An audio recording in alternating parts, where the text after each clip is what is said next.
Bonjour, depuis avril 2013, nous donnons la parole aux candidats des élections municipales de 2014 afin de découvrir leur programme électoral et les différences qui les caractérisent. Voici l'interview de Philippe Vittel, enregistrée le jeudi 27 février 2014 à la Seine-sur-Mer, dans le Var. Alors nous sommes le jeudi 27 février 2014, nous sommes de retour à la Seine-sur-Mer. J'ai quelqu'un à côté de moi, je vais lui demander de se présenter. Bonjour. Bonjour, je suis Philippe Vittel, j'ai 59 ans, je suis chirurgien plasticien de formation. Je suis depuis 20 ans totalement impliqué dans la vie politique et totalement depuis l'arrêt de mon activité professionnelle il y a 9 ans. Je suis député du Var depuis 2002, conseiller général depuis 1996 et aujourd'hui candidat à la mairie de la Seine. Alors nous sommes vus une première fois, c'était lors de l'inauguration de votre permanence aux Sablettes, où vous m'avez appris que les Sablettes c'était un quartier de la Seine, je m'en souviens encore. À la fin de l'interview, oui, je m'en souviens très bien, je vous ai posé la question de savoir si on pouvait se revoir pour une interview plus longue. Vous m'avez dit que oui, eh bien vous avez respecté votre promesse. Écoutez, c'est un plaisir de toujours échanger et de toujours proposer nos idées et je crois que le journalisme et la communication sont là pour nous aider dans cette tâche. Alors en ce qui nous concerne, figurez-vous que depuis avril 2013, nous y sommes aussi, puisque on a donc interviewé beaucoup de monde, toujours en interview longue bien évidemment. Vous êtes le 7e, on a pratiquement fait tout le monde en interview long, Marc Villemot en interview court, et donc on est quand même assez content d'avoir pu donner la parole à tout le monde avec la formule que vous connaissez, puisque c'est une formule individuelle, ça n'est pas un débat. La première question que j'ai envie de vous poser, justement, vous avez participé donc à des débats, comment vous l'avez perçu ? Je crois qu'aujourd'hui, nous sommes nombreux à faire le même constat dans les débats. Les propositions après un petit peu varient. Je crois que ce qui différencie les uns des autres dans ces propositions, c'est la crédibilité. Aujourd'hui, la Seine est une ville en souffrance, est une ville exsangue financièrement, est une ville où il faut tout relancer, mais en même temps essayer de préserver les populations qui sont les victimes aujourd'hui d'une fiscalité confiscatoire. C'est tout cet équilibre qu'il faut trouver, c'est une véritable alchimie et le mot central est la crédibilité. Dans un débat où on est plusieurs à parler, est-ce qu'on peut véritablement exprimer tout ce qu'on est venu exprimer à partir du moment où il y a des temps de parole à respecter, à partir du moment où il y a beaucoup de monde qui s'exprime? Quelles ont été justement vos expériences dans ce domaine? Je crois qu'aujourd'hui, et dans le débat du premier tour, où il y a 8 candidats déclarés, les temps de parole sont effectivement beaucoup trop courts, que nous aurions besoin de beaucoup plus de temps pour pouvoir convaincre que les solutions que nous apportons sont les meilleures. Mais il faut passer par cela, et je crois quand même que la démocratie en est gagnante, et c'est cela qui est une très bonne chose aujourd'hui. Très bien, alors vous l'avez peut-être entendu à travers nos différentes interventions, c'est toujours la même chose, à savoir ce sont des thèmes qui sont dans un ordre. On va vous poser donc exactement les mêmes thèmes dans le même ordre. Et bien évidemment, on va commencer par le thème numéro 1, ce sont bien sûr les impôts et les finances. Écoutez, lorsqu'on interroge les Français aujourd'hui dans les villes de plus de 50 000 habitants sur les préoccupations qui sont les leurs dans leur commune, les finances et les impôts arrive en numéro 1 et la sécurité arrive en numéro 2. Nous avons à la Seine exactement, je crois, les mêmes problèmes. Aujourd'hui, la Seine est la ville la plus fiscalisée de l'agglo et la ville la plus endettée de l'agglo et celle où le chômage est le plus haut. Il faut, je crois, tirer parti de tous ces chiffres, bien les analyser pour se lancer dans une politique de redressement financier qui est aujourd'hui totalement nécessaire parce que si l'on continue, c'est la tutelle qui aujourd'hui guette la Seine-sur-Mer. Ce qui est perturbant dans le bilan financier de la ville, c'est de constater que l'endettement s'est aggravé entre 2008 et 2014. Un endettement peut parfois être vertueux lorsque il a trait à de l'investissement. Malheureusement ici, cet endettement n'a trait qu'à du fonctionnement, et en particulier un fonctionnement qui a amené à une inflation du personnel municipal. C'est là, je crois, une des premières choses qu'il va falloir régler si nous voulons maintenir et mettre en place l'objectif qui est le nôtre, de ne plus augmenter les impôts locaux et de pouvoir les diminuer à partir de 2016, lorsque la charge sur la commune de la réhabilitation urbaine de Berthe viendra petit à petit à s'essouffler. Très bien, on passe donc au thème maritime. Il y en a 3, et donc on avait parlé du port du Lazaret, de la valorisation du littoral, et puis de la Grande Plaisance. J'y mettrai d'autres questions après. On va déjà commencer par ces 3-là, ce sera déjà très bien. Écoutez, aujourd'hui, Aujourd'hui, il est indéniable que c'est au travers de la mer que la Seine pourra avoir un véritable avenir. Et tout cela en faisant définitivement le deuil des chantiers. On est encore aujourd'hui dans le passé, beaucoup trop dans le passé. Ce passé nous amène à une fatalité aujourd'hui de déclin. Il faut bousculer la table. Aujourd'hui, la Seine a une chance exceptionnelle. Elle a un littoral de 27 km. Elle a aussi des espaces fonciers disponibles. Alors que toutes les autres communes qui nous entourent ne les ont pas, et en particulier les communes qui disposent d'une entrée maritime. C'est une chance. Cette chance, il faut l'utiliser au maximum. Alors cette vocation maritime de la Seine, c'est bien sûr le tourisme. C'est une commune aujourd'hui labellisée balnéaire. Ce tourisme doit se développer dans deux axes. Dans un axe de développement de l'hôtellerie, il faut un plan de développement hôtelier à la Seine-sur-Mer, avec le souci d'y développer un tourisme toute l'année, et non pas centré exclusivement sur 2 mois. Ce qui amène d'ailleurs à une fragilité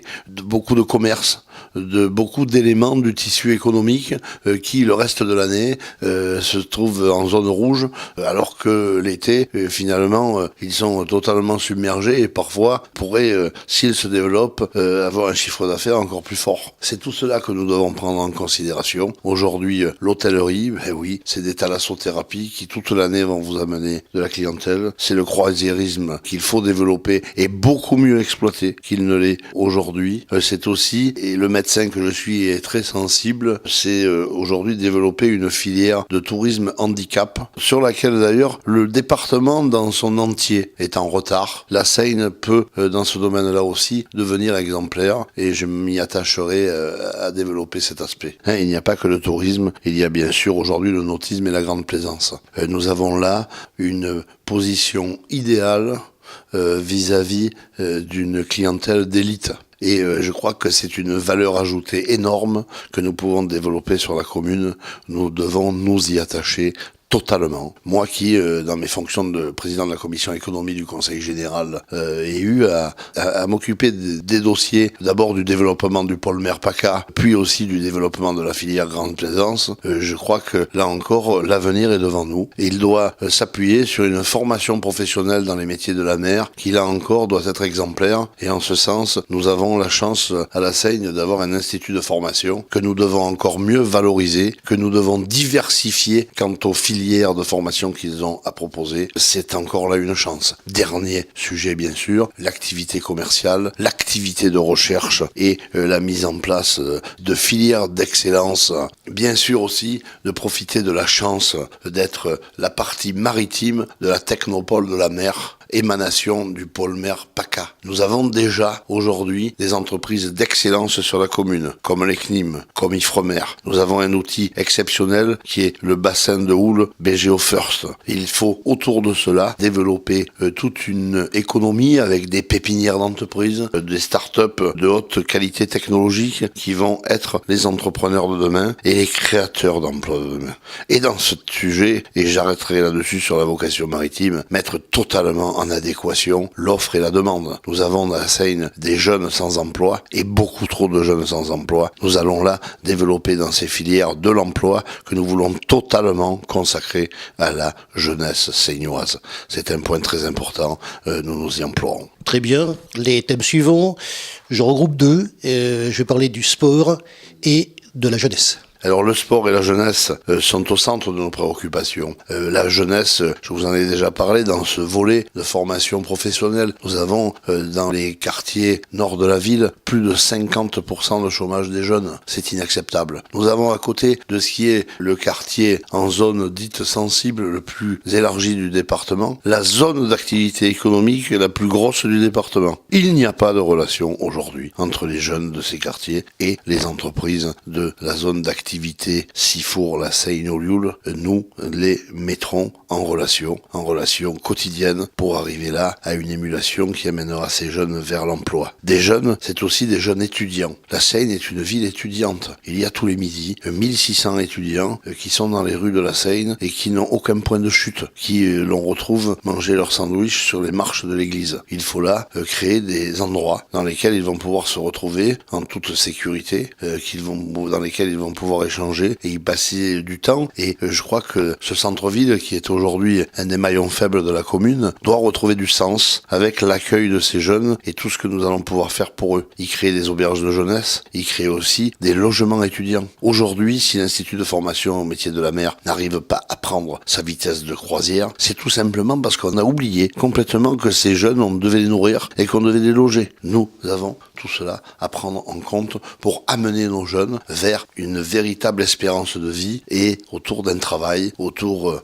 d'un objectif d'avenir. Ces jeunes, c'est aussi le sport, c'est aussi la culture. Il y a 12 000 licenciés sportifs à la Seine. Aujourd'hui, on peut considérer que les équipements ne sont pas au niveau de l'engagement de la jeunesse dans le sport. À nous, et en particulier au niveau communautaire, au niveau de l'agglomération, d'aller proposer des dossiers, d'aller chercher des financements pour vraiment doter cette ville de 62 500 habitants des équipements sportifs qu'elle devrait normalement avoir. Les jeunes et la culture, c'est aussi aujourd'hui, là encore, des filières d'excellence à mettre en place. Nous avons la chance d'être le centre national du cirque. Ce centre national du cirque, au lieu de le cantonner autour d'un chapiteau et de faire loger des jeunes qui viennent en résidence dans des caravanes, il va falloir, nous voyons comment dans le centre-ville, nous pourrions créer ces résidences pour ces jeunes artistes et les faire d'ailleurs participer beaucoup plus à l'activité et à l'animation du centre-ville de la Seine. Voilà tout ce que l'on peut aujourd'hui espérer pour notre jeunesse. Cette jeunesse est là, est forte,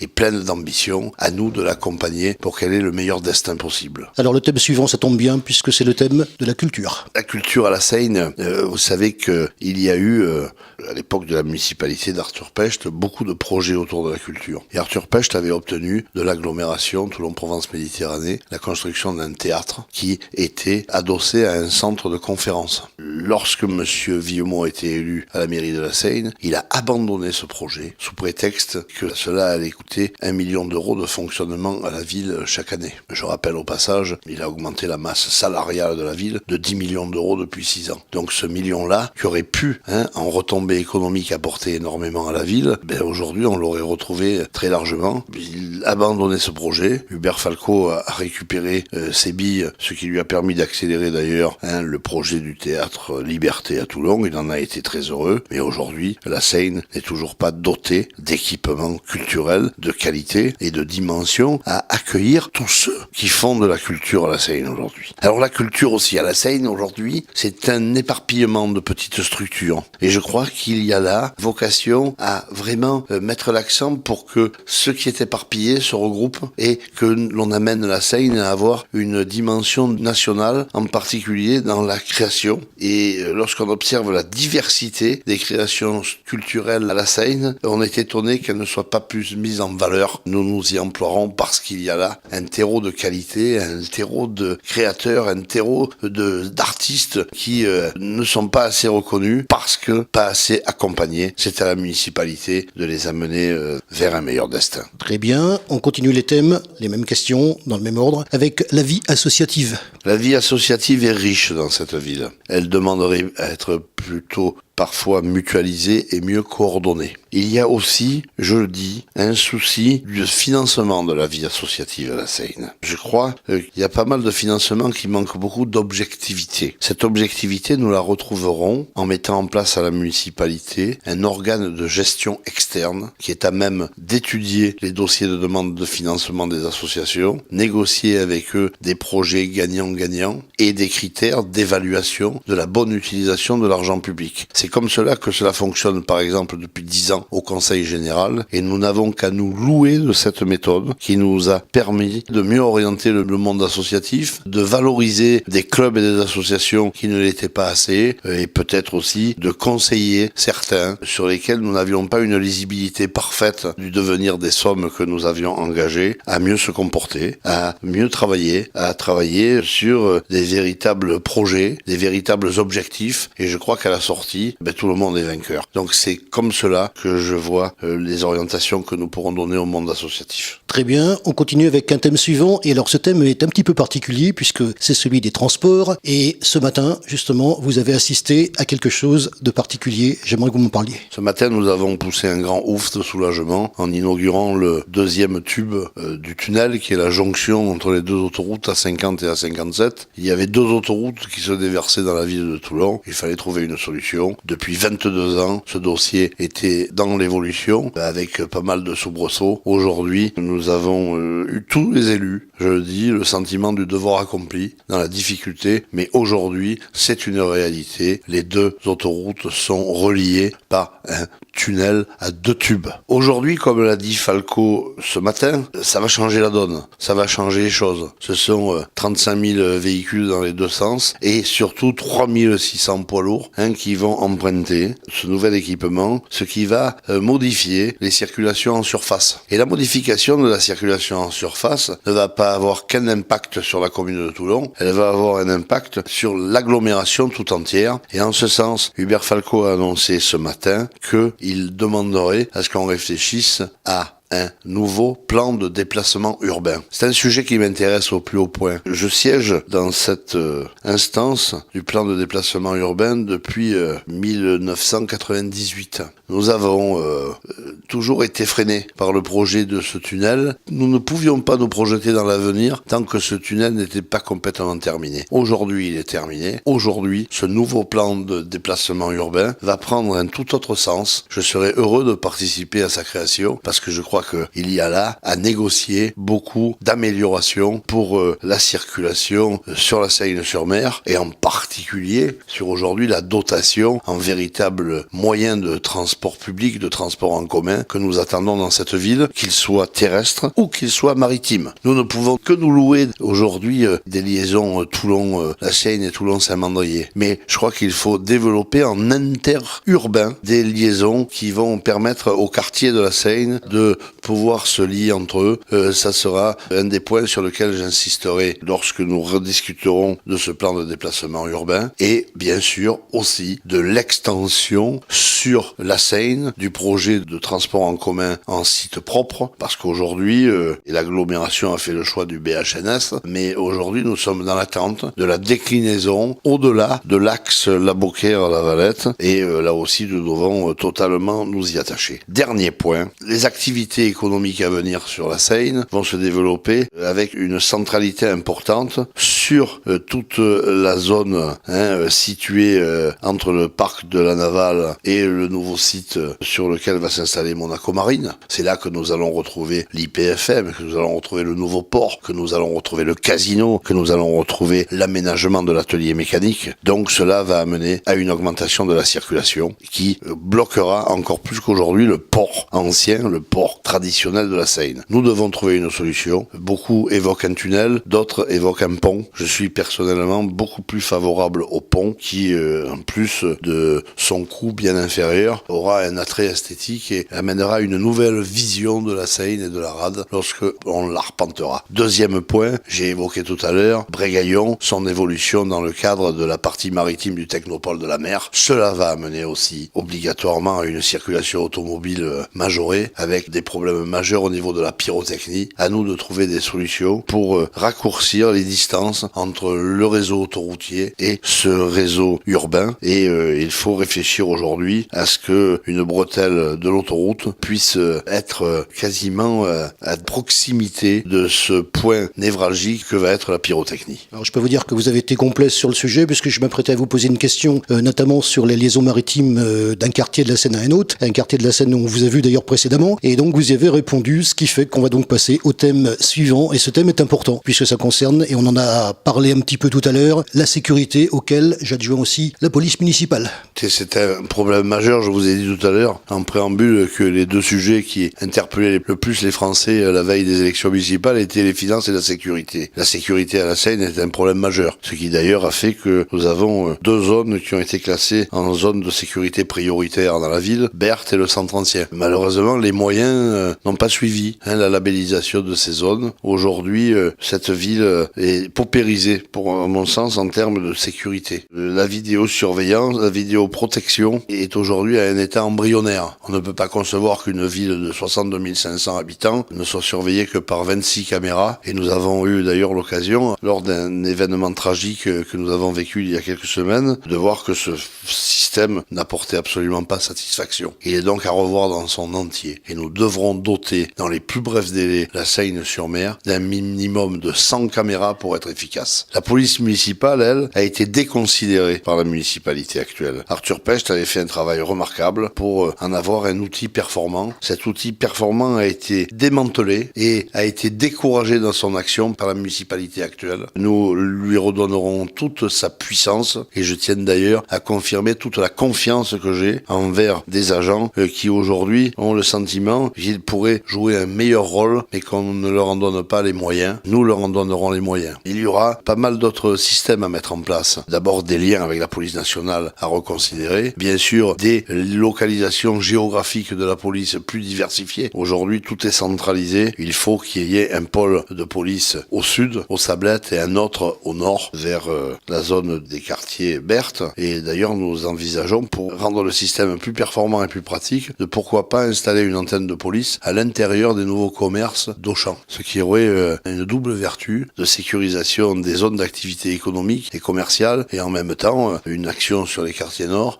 sans avoir une visibilité trop marquée. C'est très important, je crois, qu'aujourd'hui, la police soit dans ces quartiers. Il faudra bien sûr mettre en place une brigade nautique. C'est de la responsabilité du maire aujourd'hui de surveiller ce qui se passe en mer dans la zone des 300 mètres. Aujourd'hui à la Seine, cette surveillance est confiée aux pompiers. Je les remercie de leur action, mais je crois qu'il faut là beaucoup plus professionnaliser les choses en termes de police. Il y a bien sûr des systèmes comme les voisins vigilants qui aujourd'hui peuvent être d'une utilité à partir du moment où ils sont bien coordonnés, où ils sont bien accompagnés dans leur mission. Il y a aussi à protéger tout ce qui est commerce, tout ce qui est entreprise. Il y a là des dispositifs d'alerte de commerce et d'alerte d'entreprise lorsqu'il y a des faits de délinquance à proximité de chez eux à mettre en place. Je crois que nous pourrons aussi nous y attacher. Mais en conclusion sur ce sujet, ce que je vous dirais et qui me semble important, c'est que si je suis élu maire de la Seine, c'est le maire qui aura la totalité des délégations de la police municipale, de la sécurité et de la prévention de la délinquance. Et je m'attacherai à remplir totalement mon rôle dans ces thèmes-là, parce qu'aujourd'hui, le parlementaire que je suis, qui a voté toutes les lois d'orientation sur la sécurité intérieure depuis 12 ans dans ce pays, a bien pris conscience qu'au fil de ces lois, la responsabilité du maire est de plus en plus importante. Et donc, à être responsable, autant assumer totalement cette mission. Très bien, on continue avec le centre-ville et auquel je rajoute, puisque ça va un petit peu ensemble, le commerce. Lorsque vous interrogez les Seignoises et les Seignois, ils n'ont pas le sentiment de vivre dans une grande ville. Pourtant, la Seine est la 2e ville du Var et la 8e ville de la région. Pourquoi ? J'y ai réfléchi, parce que tout simplement, il n'y a pas de grande ville sans grand centre-ville. Et aujourd'hui à la Seine, le centre-ville est le maillon faible. Ce maillon faible, il va falloir le prendre en considération en priorité absolue. C'est tout un ensemble de choses qu'il faut remettre à plat. Il faut d'abord un marché attractif. Il n'y a pas de centre-ville actif sans marché attractif. Aujourd'hui, le marché Louis Blanc a été grandement affaibli par les mesures qui ont été mises en place par la municipalité actuelle. Il faudra revenir sur un petit peu ce qui se faisait auparavant avec un vrai marché provençal, avec aussi un vrai marché forain à partir du moment où nous avons des activités foraines de qualité. C'est la qualité qui prime. Aujourd'hui, je me sens personnellement mal lorsque je parcours le quai Hoche et la place Martel-Esprit au sein de ce marché forain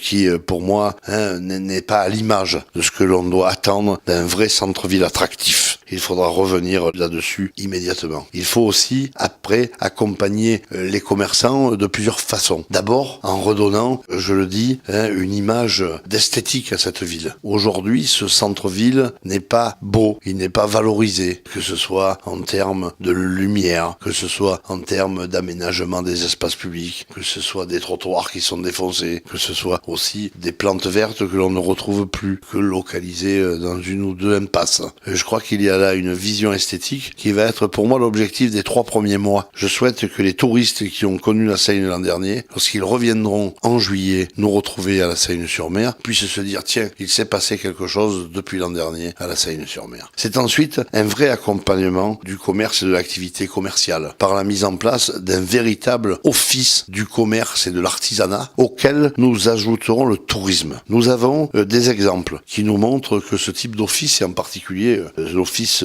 du commerce et de l'artisanat de Toulon, que je connais parfaitement bien, que j'ai financé avec ma commission au Conseil général depuis pas mal d'années, que je suis de près. Ce type d'office est à même de venir en appui des associations de commerçants qui font déjà un très bon boulot, mais qui ne se sentent pas accompagnés, pour avoir là des activités d'animation qui puissent avoir une portée bien au-delà de la Seine-sur-Mer, pour faire venir, avec ce rôle attractif qui doit être le sien, des Varoises et des Varois d'autres communes vers ce centre-ville de la Seine. Il y a aussi l'accompagnement que nous devons avoir à la rénovation des commerces. Il y a là des mesures aujourd'hui déjà possibles par le biais de financement du Conseil général qui sont, je m'en suis rendu compte, absolument méconnus ici. Il y a bien sûr des dossiers à proposer pour obtenir des fonds FISAC pour aujourd'hui redonner du sens et aider tous ces commerçants qui se battent depuis trop longtemps pour maintenir une activité alors qu'ils voient chaque année leur chiffre d'affaires diminuer. Il y a en ce sens d'ailleurs une nouvelle loi sur la rénovation commerciale des centres-villes qui vient d'être votée au Parlement il y a quelques jours, le 18 février exactement, et qui va permettre de faciliter aux communes la préemption des locaux commerciaux qui sont fermés, de pouvoir plus facilement les acheter, les remettre dans le domaine communal et donc les ramener ensuite vers une activité qu'ils auront choisie. En ce sens, je crois que la filière des métiers d'art est une filière qui a du sens à être développée à la Seine. On a vu les bienfaits que ça a pu avoir sur des communes comme Olioul ou La Valette. Pourquoi pas à la Seine avoir une rue entière dédiée aux métiers d'art? Ce serait là encore une vision d'attractivité très importante pour la commune. Alors on passe au thème suivant, c'est donc on va parler du PLU. Le PLU, le plan local d'urbanisme, est quelque chose d'important dans la cité. Aujourd'hui, je crois qu'il faut qu'on le revoie en fonction de plusieurs considérations qui sont les nôtres. La première, c'est de voir que la Seine, qui avait 60 000 habitants, était redescendue à 56. Elle a gagné en 6 ans 6 500 habitants du fait de la densification de l'habitat. Il faut stopper la densification de l'habitat et aujourd'hui remettre tout à niveau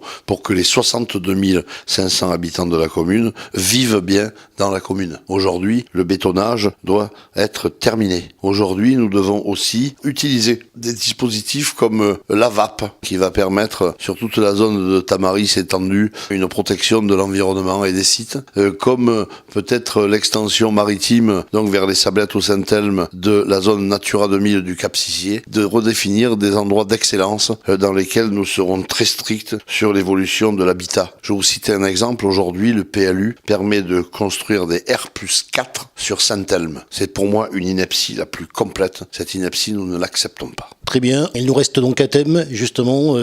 Est-ce qu'il faut préserver l'espace non construit? Oui, il faut préserver l'espace non construit. Nous avons un exemple aujourd'hui qui est le terrain Total à la Seine, bien connu, sur lequel a émergé un projet de près de 400 logements. Je crois que cet espace, il faut peut-être aujourd'hui le rendre aux habitants, en faire un lieu unique de promenade, de balade, de bon temps, à un endroit où vous avez une vue merveilleuse sur ce qui est la plus belle rade d'Europe. Donc je crois que à cet exemple-là est bien pour nous démontrer qu'aujourd'hui, il faut stopper la densification immobilière, mais surtout conserver tous nos espaces pour qu'ils soient les plus agréables possibles pour la population de la Seine et la population des environs. Lorsque l'on voit aujourd'hui Janas, avec cette magnifique route. Aujourd'hui, cette route, il faut continuer à la fermer l'été. Je crois que la corniche merveilleuse doit garder son caractère merveilleux et pour que nous gardions son caractère merveilleux, nous devons nous en donner les moyens. Les moyens, c'est de continuer à interdire la circulation, d'autoriser peut-être et de mettre en place certainement des véhicules électriques pour faire promener les visiteurs parce qu'il n'y a pas lieu non plus de totalement la condamner, mais il y a lieu de la protéger le mieux possible avec là encore des brigades équestres de policiers si nous avons les moyens financiers de les remettre en place, avec aujourd'hui des brigades de protection de l'environnement à même de surveiller mais aussi d'apporter des éléments d'information aux visiteurs sur la faune et la flore qu'ils vont rencontrer. Il y a là une mise en valeur avec toujours une démarche de qualité possible. C'est à cela que nous allons nous atteler. Alors les thèmes sont terminés. On vient vous voir juste un petit peu un mois avant le premier tour. Ça ça passe vite. Comment vous voyez la situation de maintenant, justement par rapport à l'évolution de votre campagne? Je crois qu'aujourd'hui, la campagne a commencé très très tôt à la Seigne-sur-Mer. Personnellement, nous avons démarré la campagne le 30 août. Vous avez encore des communes aujourd'hui sur lesquelles vous sentez que 3 semaines avant l'élection, la campagne n'a pas démarré. À la Seigne, elle a été vivante. Nous avons eu l'occasion d'avoir plusieurs débats et ce n'est pas fini. Nous allons avoir le grand débat de Var matin le 7 mars et nous allons avoir le 3e débat du 13 bis le 8. Donc encore 2 occasions de nous rencontrer entre candidats. Ça en fera 5 au total. Aujourd'hui, il y a 8 listes en présence pour le premier tour. Vous savez quel est l'adage. Au premier tour, on choisit. Au second tour, on élimine. Mais j'espère bien que la liste que je présente, Ensemble faisons gagner la Seine, sera parmi les listes que vont privilégier les Seignoises et les Seignois au premier tour. Et ensuite, pour le second tour, eh bien là, il faudra définitivement choisir ce qui semble pour les électeurs le meilleur pour diriger cette ville de la Seine sur les 6 prochaines années. Nous avons, axé notre campagne sur 3 mots. Ces 3 mots, c'est l'expérience, c'est la compétence et c'est la crédibilité. L'expérience, je crois la porter avec, je vous l'ai dit, les 18 ans de mandat de conseil général que j'ai derrière moi, dont 6 années sur lesquelles je me suis totalement consacré aux quartiers les plus difficiles de notre département et sur la Seigne-sur-Mer, sur le quartier Berthe. Je constate d'ailleurs que beaucoup de choses que nous avons mis en place à cette époque-là tiennent encore debout aujourd'hui et apportent beaucoup aux populations. Il faudra relancer là ce lien social. Monsieur le maire a fait une belle réhabilitation urbaine, mais à mon sens, il n'a pas ressoudé le lien social comme il aurait pu le faire. C'est aussi la compétence. La compétence, c'est la liste que nous présentons où c'est la bonne personne à la bonne place. Nous avons là tout un panel de femmes et d'hommes qui viennent pour la plupart de la société civile, dans lesquels ils ont exercé des responsabilités souvent importantes et qui ont, je crois, une expertise. Et cette expertise va les aider à gérer le domaine qui leur sera attribué. C'est la crédibilité ensuite. Je vous ai fait part des difficultés financières de la commune aujourd'hui et il ne faut pas faire rêver. Il faut être dans un réalisme absolu de ce qui est possible de faire, de ce qui l'est moins, de ne pas avoir des projets pharaoniques à proposer. Lorsqu'aujourd'hui on évoque un projet de 40 millions d'euros pour réhabiliter la corniche de Tamaris, je dis que c'est pas sérieux. Aujourd'hui, 40 millions, ça sera zéro. Mais il vaut mieux partir étape par étape, à avoir là des considérations qui soient peut-être plus modestes au départ, mais qui seront finançables. 40 millions d'euros, ce n'est pas finançable aujourd'hui. Lorsqu'on veut faire un tunnel sous le port avec des parkings sous l'eau pour 46 millions d'euros et qu'en même temps on prétend qu'on va diminuer les impôts locaux de moitié, ce n'est tout simplement pas sérieux. Donc je préfère avec mon équipe avoir un projet réel, un projet pragmatique, mais un projet crédible, sur lequel on ne pourra pas nous dire dans 6 ans vous nous avez raconté des choses et vous n'avez pas tenu votre parole. Ce que nous proposons, nous savons que nous pourrons le tenir et c'est à cela, je crois, que nous serons reconnus avec puissance par les Seignoises et les Seignois et je l'espère pour nous permettre pendant les 6 prochaines années de redonner à cette ville le lustre qu'elle a eu pendant des décennies et qu'il n'y a pas de raison qu'elle ne retrouve pas un jour. Alors une dernière chose, puisque j'ai donc fait la connaissance de Nathalie Biquet, c'était la semaine dernière, je l'ai interviewée ici même, dans ce même bureau, et donc quelle place elle a à vos côtés maintenant? Moi j'ai autour de moi 2 femmes d'exception, Nathalie Biquet, qui a siégé pendant 13 ans au conseil municipal de la Seine, qui en connaît tous les mètres carrés, et Sandra Torres, conseillère régionale depuis 2010. Ces 2 femmes avec leurs équipes qui étaient derrière elles m'ont rejoint dès le début de la campagne. Nous travaillons main dans la main depuis maintenant 8 ou 9 mois. Nous constituons, je crois, un trio qui est à même d'apporter la garantie de sérieux aux populations dont ils ont besoin aujourd'hui. Nathalie est une femme remarquable. Elle sera normalement ma première adjointe lorsque nous serons élus. Et Sandra sera la 2e adjointe. J'aurai 2 femmes derrière moi pour m'épauler. Je crois que je pourrai bénéficier des qualités de ces 2 merveilleuses colistières qui sont aussi 2 merveilleuses amies. Voici les autres personnalités tête de liste pour la ville de la Seine-sur-Mer. Marc Villemot, maire sortant, Parti socialiste. Philippe Vittel, UMP. Jean-Pierre Collin, Union de la droite et du centre. Daniel Canepa, sans étiquette. Gilbert Péréa, Association Sauvons la Seine. Damien Gutierrez, Front National. Patrick Martinenc, Divers Gauche. Laurent Richard, Front de Gauche.